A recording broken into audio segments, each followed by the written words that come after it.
Պարոն Շինյան,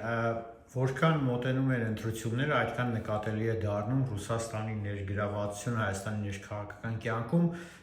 ինչպես դիմագրավել այդ վտանգին, առաջի հասկից ինքը մեծ վտանգ է ներկայացնում իրոք Հայաստանի, մանավանդ որ մեր մոտ ընտրություններ են սպասվում, ինչպես դիմագրավել այդ վտանգին, որպեսզի համեմատաբար ավելի թույլ վնասներով դուրս գանք այս իրավիճակից։ Այսինքն ես այսպես եմ հասկանում եւ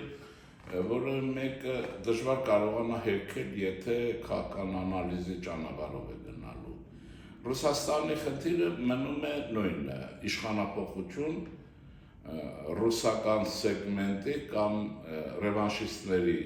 օգնությամբ օգտագործելով իրենց, գուցե եւ դրանց նորից մի պարտիա նորից Բաքվին անցնելով, բայց օգտագործելով, որի վերջնական նպատակը ինձ համար անկասկած է, Ռուսաստանի մասին է խոսքը, Հայաստանի Հանրապետության կազմալուծում, քայքայում ու վերջ, իրենք, որտեղ ռուսկի միրից չեն հրաժարվել, չեն էլ հրաժարվի, դա նույնն է, դրա համար արևմուտքը պիտի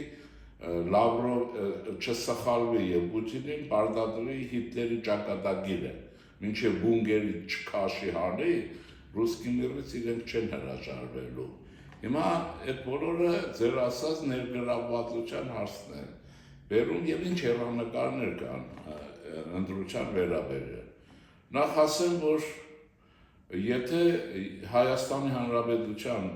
անվտանգության ուժերը, համըսկան ինստիտուտները, այդպես ավելի շատ, եւ ուրեմն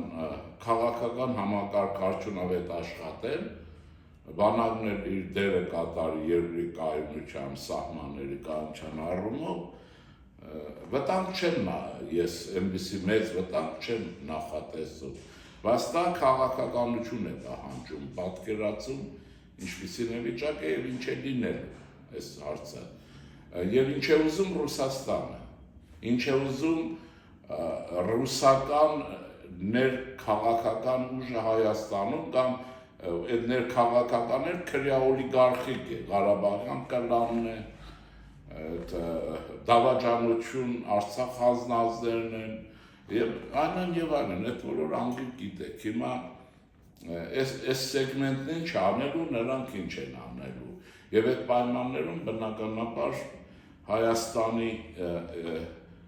անկախության ու պետականության հարցով շահագրգիռ ուժերը ինչ են անելու, որպես ճիշտ հասկանանք։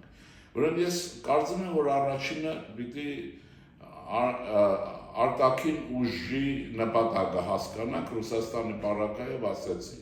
ի վերջո վերջնական հաշվով Հայաստանում պետականության լուծարում, կազմալուծում, ինչ ճանապարհով ես դրա մասին իմ պատկերացումներ կասեմ։ Գործիքակազմը պարզ է, որ ռևանշիզմն է։ Իհարկե կազմալուծում է այն իմաստով, ինչպես Ռուսաստանն է հասկանում, երևի թե ռևանշիստները չեն հասկանում այդպես, այլ իշխանության վերադարձ են, այսինքն ռևանշ են ձգտում, իրենք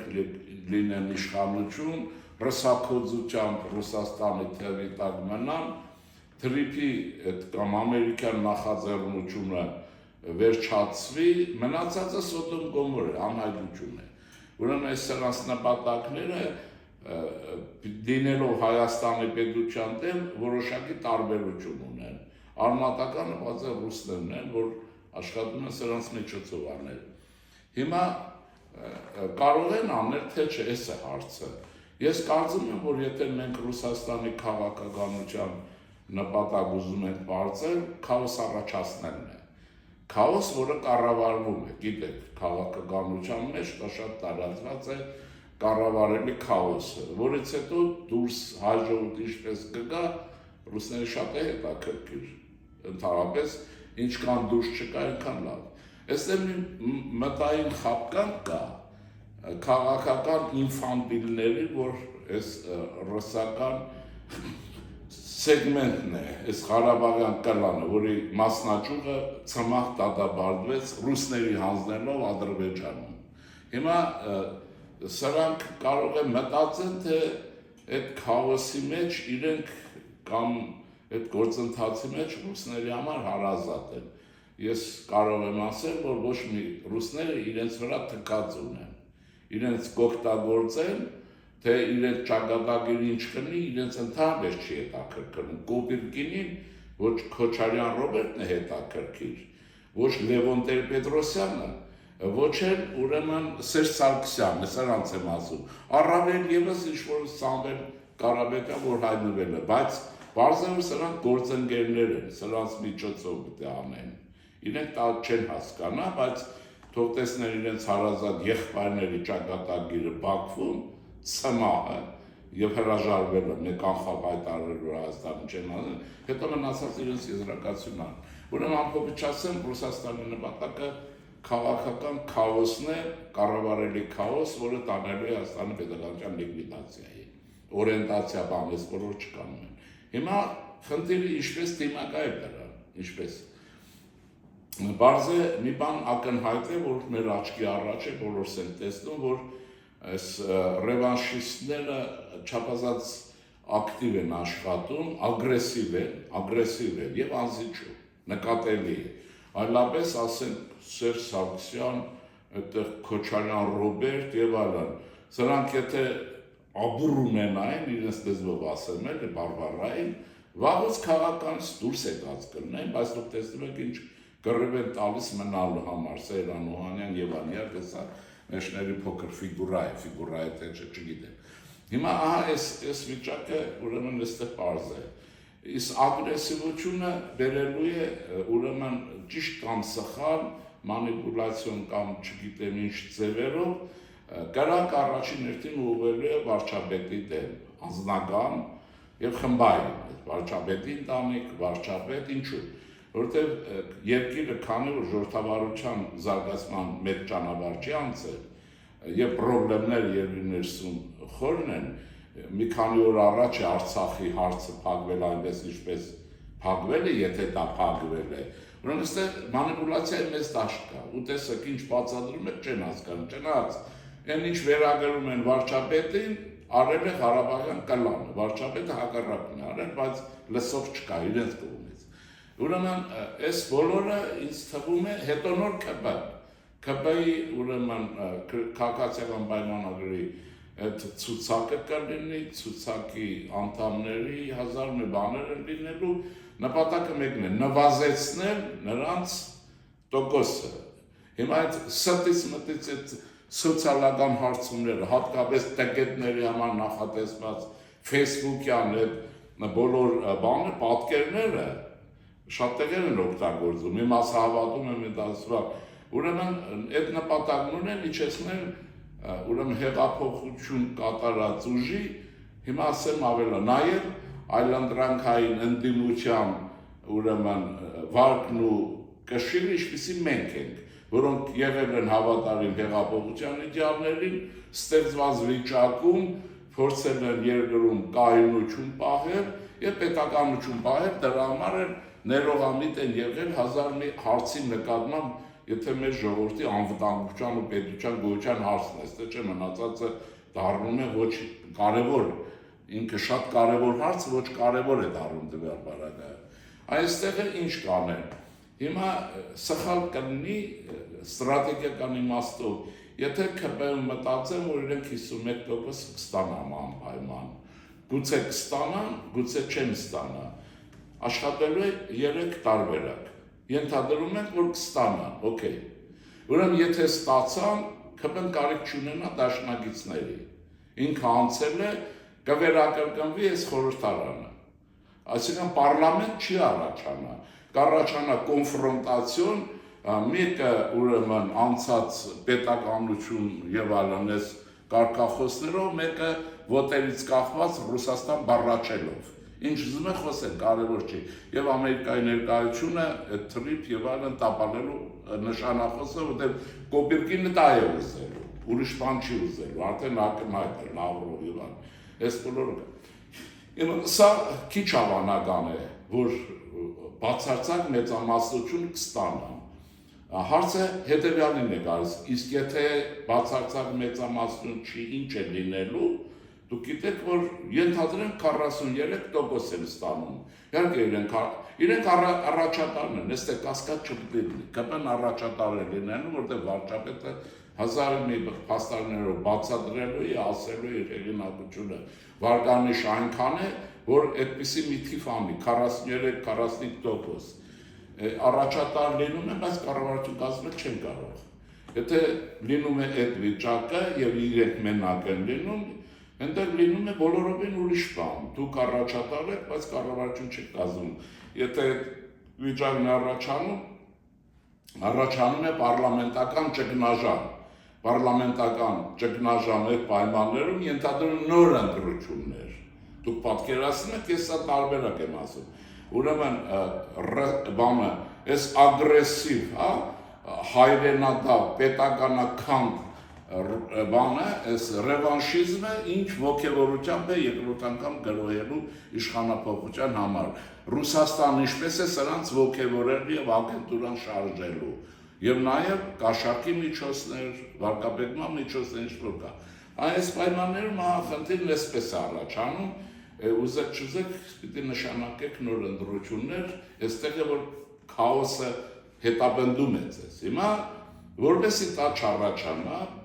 ենթադրում ես, որ ենթադրել կհաղթես, բայց այստեղ ուրիշ բան է պետք, ինչ է պետք։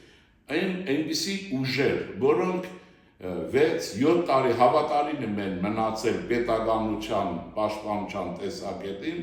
կայունության ապահովման համար կռիվ են տվել իրենց նույնիսկ ուժերից գերագույն չափերով, հնարավորություններից, սրանք պիտի անպայման խորհրդարան անցնեն, որովհետև նման վիճակի առաջացման պայմաններում կամ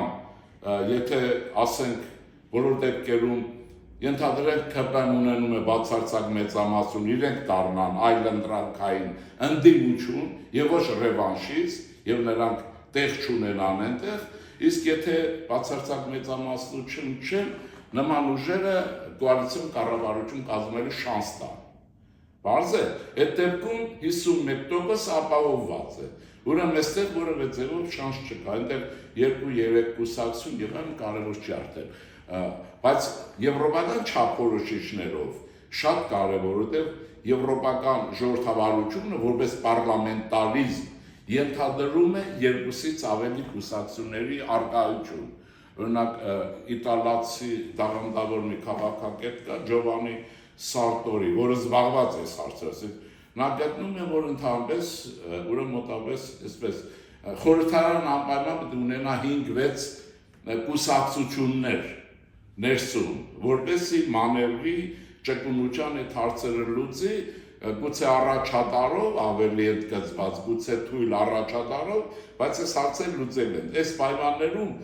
վստահ եղեք Հայաստանի անկախ պետականության ներկան եւ ապական ապահովված է առմիշտ։ Ոչ մի շանս չունեն ճգնաժամ առաջացնելու եւ ահա այս տարբերակն է, որ ուրեմն պետք է աշխատեցնել եւ փորձել, որ այդ քաղաքական քաոսից, որը Ռուսաստանի իմ համար կասկած չկա, միակ նպատակն է։ Դենտեղ թե հետո ռևանշիստների հետ ինչ կլինի, նրանց համար հետաքրքիր չի։ Այսօր մենք տեսանք, թե ինչպես իրենց հավատարիմ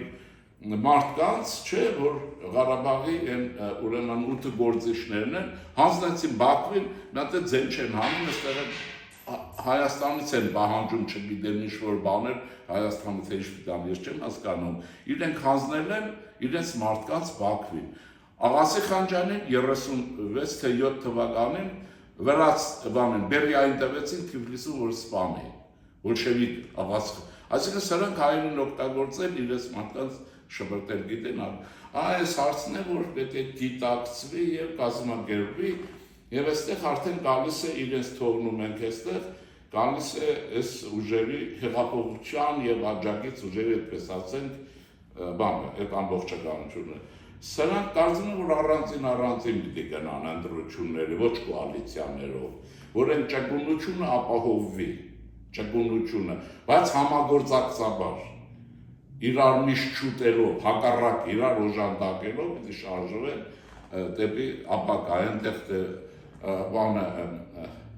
հանուն հանրապետության կուսակցությունն է հայտարարել Արման Բաբաջանյանն, այնտեղ արդեն Արամ Սարգսյանն է, Մենք էլ դե բարձր որ մենք կանք ու կանք, եթե ես եմ խոսում, բնական է։ Եվ գուցե եւ ուրիշներ հայտնվի, ահա այս ուժերը եթե խորհրդանում են գնում, ոչ մի պրոբլեմ չի լինում, բայց լինում է ուրիշ բան, այլընտրանքային ընդդիմությունը բարձր որ քաղաքականության մեջ շատ տեղերում կկա կոնսենսուսի եւ ուրեմն կառավարող այսօրվա առաջատար կուսակցության ԿՊ-ի քաղաքականությունը կդառնա ավելի ճկուն, ավելի ինչ ասեմ, օպտիմալ պետության համար, որովհետեւ այստեղ ոչ թե կոնֆրոնտացիա է, պահանջ է պետության համար ճիշտ ժողովրդի համար ճիշտ քաղաքականություն վարել։ Այսինքն ինչ որ եվրոպական պարլամենտարիզմ է։ Ես այսպես եմ պատկերացնում։ Ունենանք կառուցողական ընդդիմություն։ Այո, հա, դե այլընտրանքայինը դա է նշանակում, դա տերմին է։ Ինչը օրինակ մենք կուսակցության հիմնադրման օրից դե բարձր որ ես իմացել եմ որ իշխանությունը չեք դառնալու հիմա, բայց ես հայտարարել մենք այլընտրանքային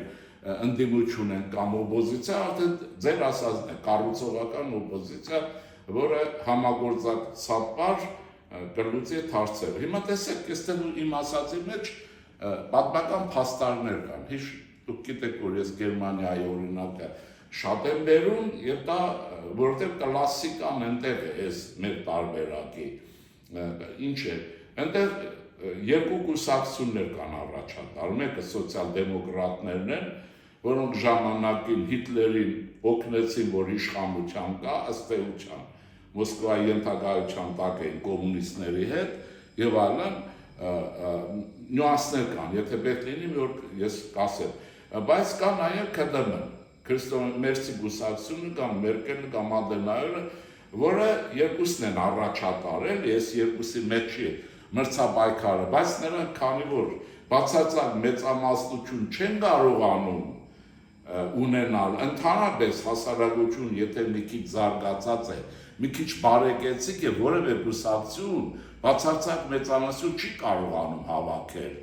Լուսավորյան երկիր է, պրոբլեմներ կան եւ այլն։ Ուրեմն այս պարագայում, օրինակ ԿԴՄ-ի պարագայում քրիստոնյա սոցիալական միություն, որ Բավարիայի կուսակցությունն է, նույն արժեքային համակարգով ավելի կոնսերվատիվ, ավելի մեքենաշինությանը եւ տեխնոլոգիան ներված, անմիջապես դաշինքի է